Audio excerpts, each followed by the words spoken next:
Jesus said it really eloquently when he was like given a trick question, right? And like, which one of the 10 commandments is the most important? And he basically said creatively, well, love God and love your fellow man like you love yourself.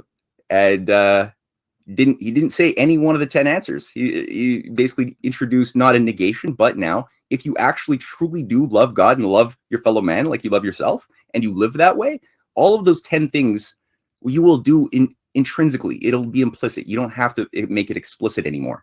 And so by unveiling that New Testament, the old necessity of having the hard law was no longer obligatory if people would now adopt that new sense of themselves and that new standard, which made them more in alignment with creatures as self-aware, created beings in the image of God, which was a hugely revolutionary idea. It's not like it didn't exist before that, but it was a big paradigm shift.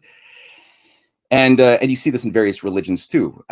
You see examples of this in the Vedas and the Upanishads, these lessons of loving God, loving your fellow man. And the golden rule expresses itself in the works of Mencius and Confucius. You see, it takes the different form of, do not unto the other as you would not have them do unto you.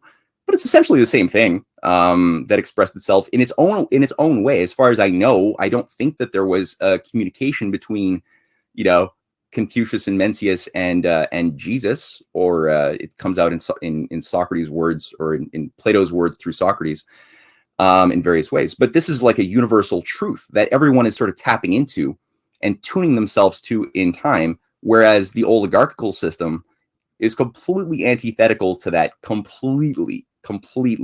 It wants us to believe that we're, if anything, made in the image of mud, or that's maybe the secret knowledge for the elite, that humans are actually made in the image of mud, but get them to believe that they're made in the image of either monkeys or computing machines, like, some mix of the two that can calculate just that, but their calculating rationale is always enslaved to the animalistic sort of passions to increase their access to hedonistic pleasure and avoidance of pain.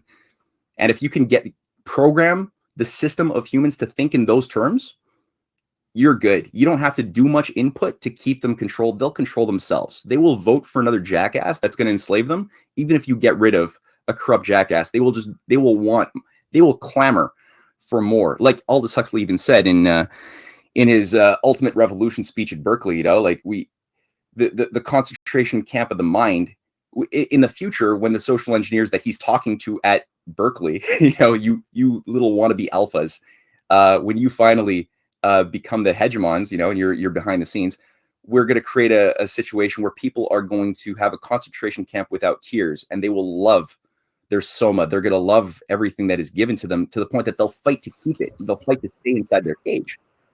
And we actually use that quote in the Best Kept Secret docuseries. But I would argue that it's not so much that people are so, how do you say, it's not that they're so pliable that they're kept in these, with these devices of pain and pleasure. I do believe that there's been an awakening process of consciousness, and people actually overall want to do the good thing. The great manipulation of late of this, what we really witnessed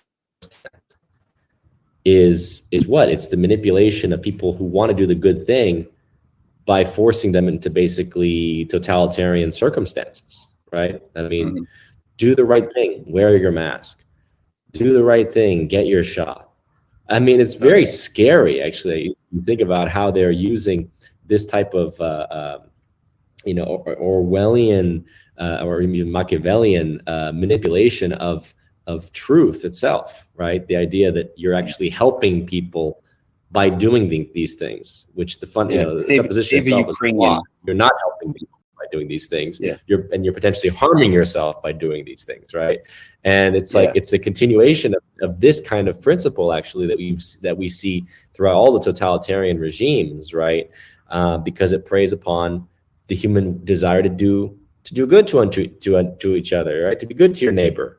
If you're not wearing your mask, how dare you? You're a bad neighbor, right? You're not getting your vaccine. How dare you? You're going to kill grandma. So it's very interesting how they've shifted it, because I agree with you.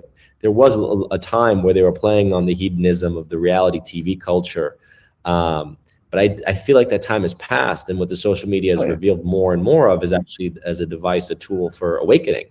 It went from a tool of, hey, look at me, to let's spread information, right? Let's spread what they call disinformation, but let's spread information, right? Let's actually have a revolution by spreading and sharing information through social media.